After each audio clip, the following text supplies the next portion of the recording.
Mary is a retired school teacher, and she has appeared at our last rally, which was on the population white paper, and shared with us many of her heartfelt thoughts. And once again, she has come today to share her thoughts with us. Come on, Mary. Okay.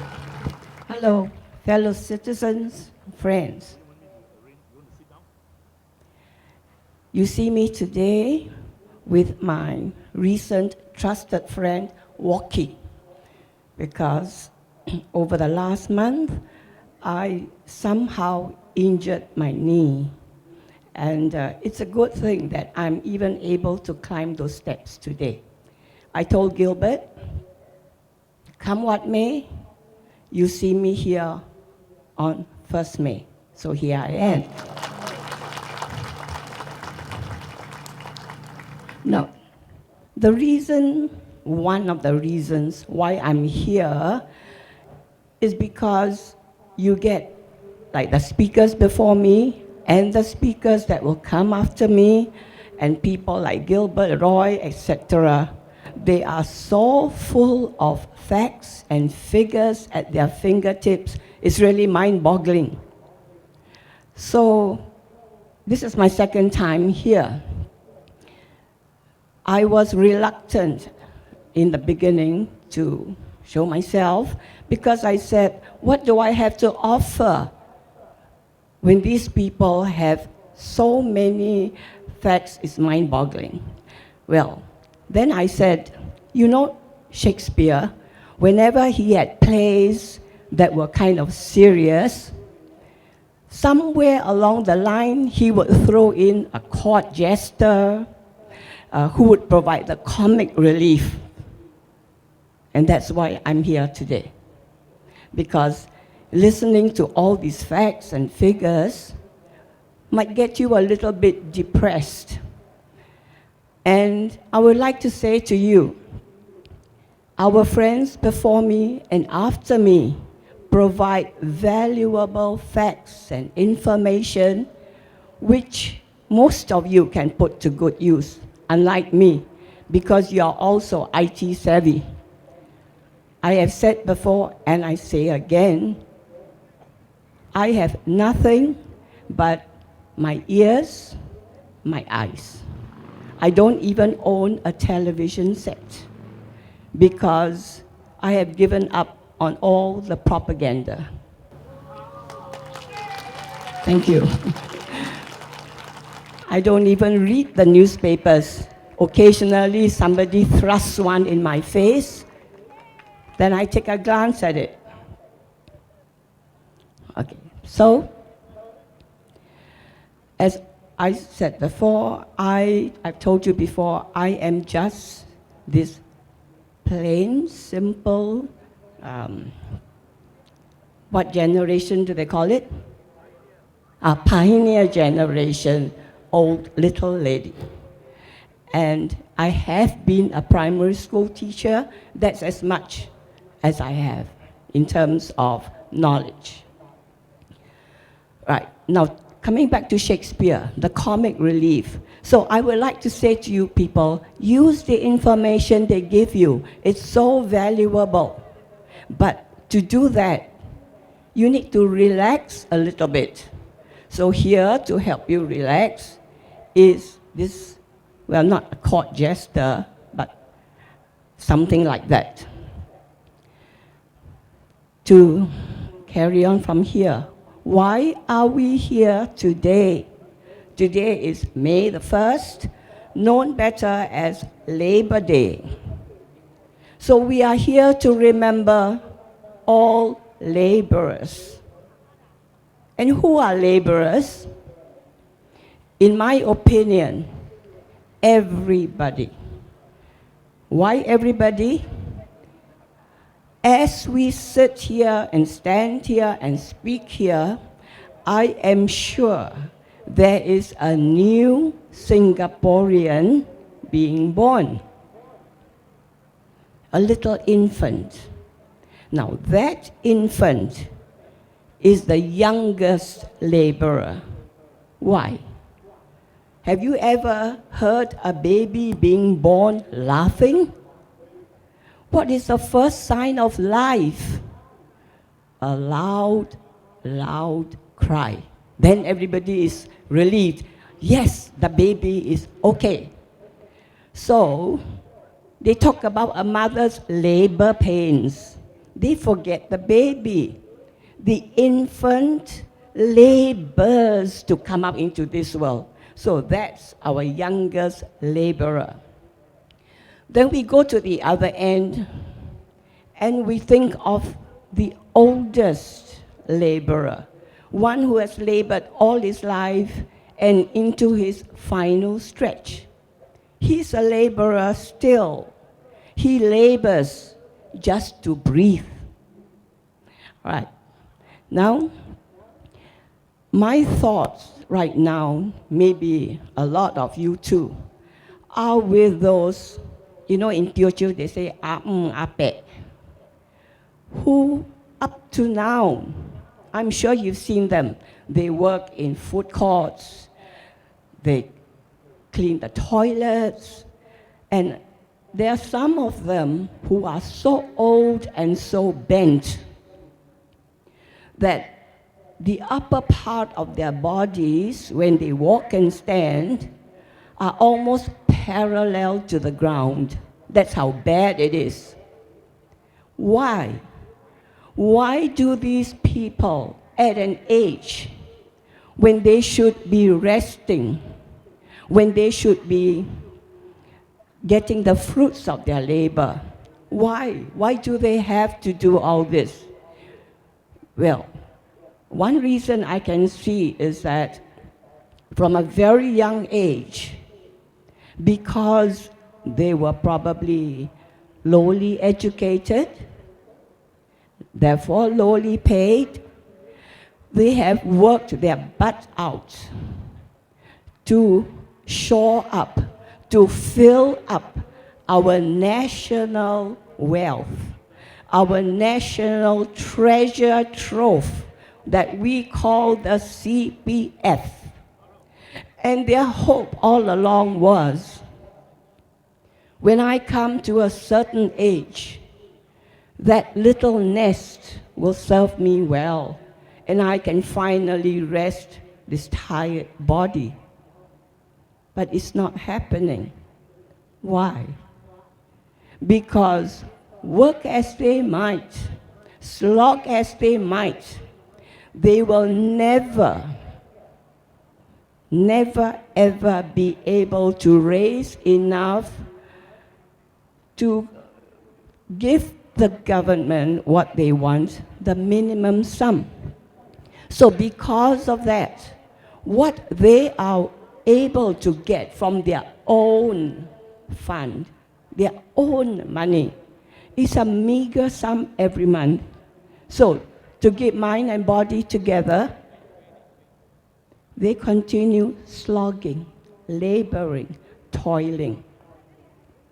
Now, these are about the lowest end of the ladder for workers, for laborers. At the other end of the spectrum, we have a different kind of laborers. These are people who labor with their minds. Things weigh heavy on their minds because they are the guardians of this treasure. The treasure that belongs to people, to us, to you, to me. But they are the guardians. So what is their labor? They labor mentally, day in and day out, to make sure that the keys that they hold to this treasure do not fall into the wrong hands. And to them, the right hands are theirs alone. So now we've got this two spectrum of laborers. To the rest of us, most of us are mediocre. We work to survive, to support families and so on. Now, there are different kinds of labor. I'm sure you have all heard about labor of love. The labor of love quickly brings to mind all these parents, caring parents, who, exhausted as they may be, will work to the last of their breath to support the children they love. Then, there's such a thing as the dignity of labor. We do not mind laboring if dignity is given to that labor. But what is that dignity all about? The majority of us know that we contribute to the welfare of the country. So I think most laborers would say, I'm okay with laboring. I love my country. But I would like to know that my leaders appreciate what I do, that my leaders value me above all this foreign talent they are bringing in. I am not, see, a lot of us say, I'm not any special kind of person. I do my very best, but I need to know that I'm appreciated. That's all. So what's happening today? Foreign talent, the speakers before me have told you already, foreign talent by the hundreds, by the thousands. And I've said before, we do recognize foreign talent. Some of it is really needed. In the beginning, they said there were spots Singaporeans could not fill.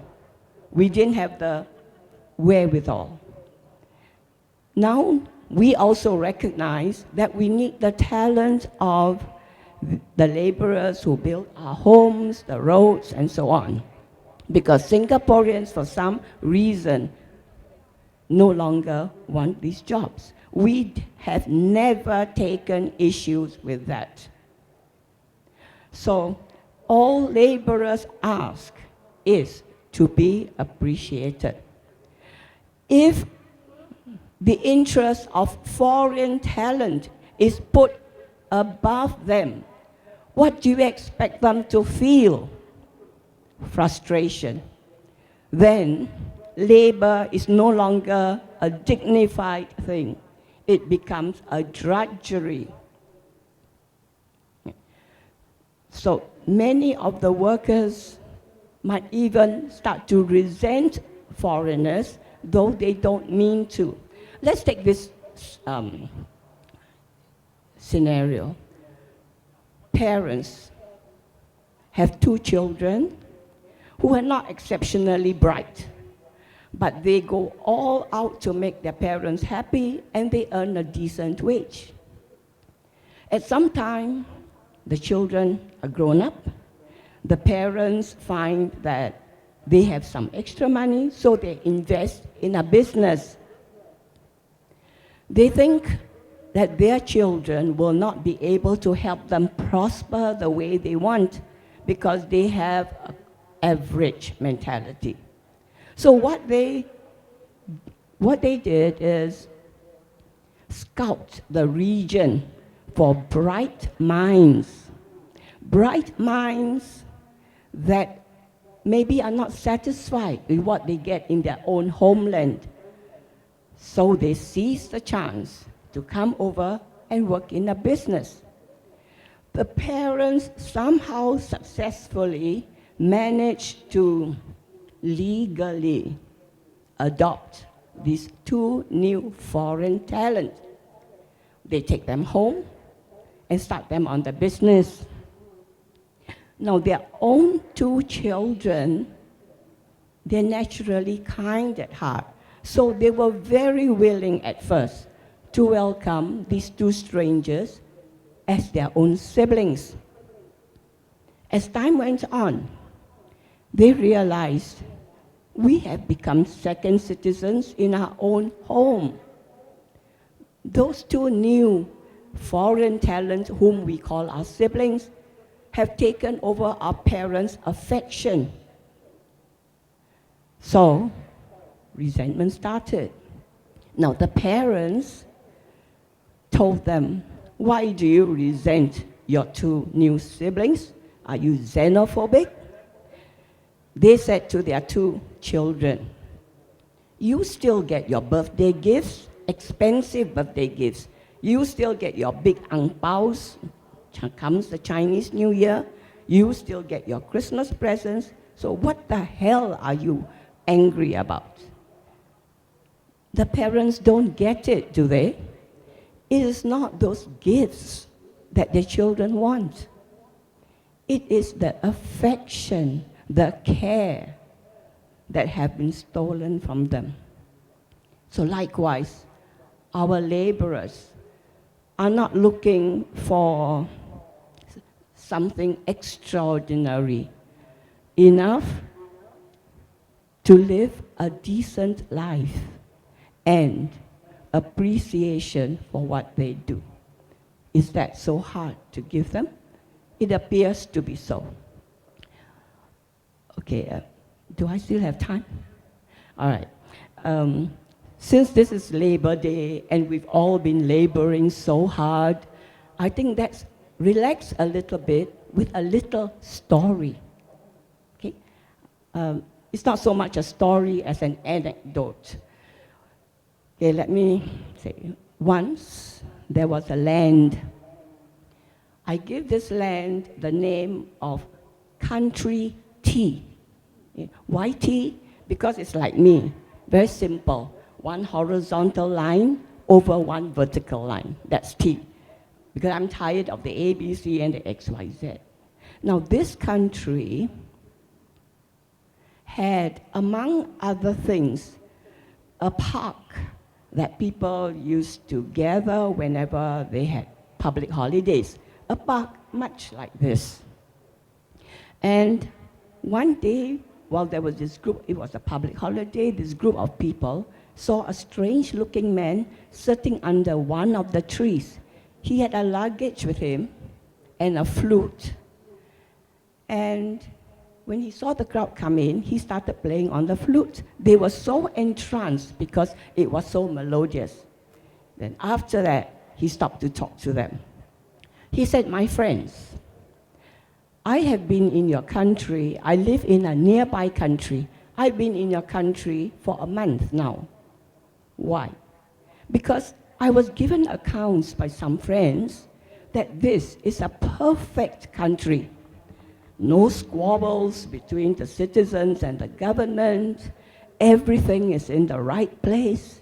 Even the chickens are in the right place. They all have their little squares where they just sit and lay eggs. So he said, they said the buildings are impressive. And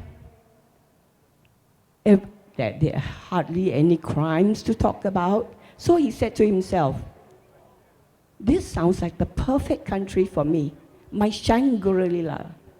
And he said, let me check it out. So he said, I've been here a month.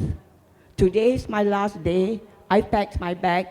I'm returning to my not so perfect country. And he said, why? Do you know why? He asked. He said, I finally found out that it is not true that everybody is happy with your leaders. So he told them, I have been invited to homes. I have spoken to people in the food courts and so on. And I have heard how unhappy they are. So I asked them, why don't you voice your opinions? Then they told me, to whom? After that, I realized, oh yes, the media belongs to one company, and they all speak with one voice, whatever the language. Everybody is singing the same song, playing the same rhythm. So he said, now I understand Why, in spite of your grievances, you cannot air them? But he said to them, he said to the people listening to him, you have to make a choice. Decide what is more important. Yes, food in your stomach is important, but surely there is this business of the human spirit. And he says, you've got to find a way to get back that spirit of the land. Then he said, a number of you have told me it's hopeless because we don't have new leaders capable of taking over. So he said, you do not know what you're talking about. When you look for leaders, he said, you do not look for people who have PhDs, master degrees, and what have you. Yes, they do count. Leaders of a country need a certain amount of education. But beyond that, wisdom, courage, perseverance. Look for people with those qualities. And he said, I have met some of them. Surely you must have heard of them too. Think about those. No, he said, yours is a David and Goliath society. You all know David and Goliath? That giant Goliath and that little David. And he says, look what David did. You have many little Davids here. Look for them. They have been plodding for years, some for decades, and they are beginning to make themselves heard. Doesn't that take courage? They are fighting a big machinery. So, such are the people you look for. And he says, I'll be gone soon, back to I didn't realize what a wonderful country I had. They say, you don't know what you have till you lose it. I almost lost it. And he says, my advice to you is, think hard. Food is important, but not everything. So my friends, before I end, I'd like to ask you, what do you think the end of the story is? I do not know the end to the story.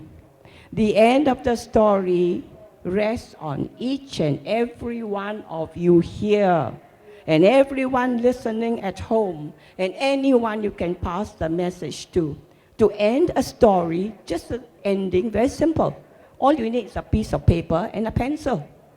So, take a piece of paper, take the pencil, write the ending, he said to them. And after that, he said, okay, I wish you all the best.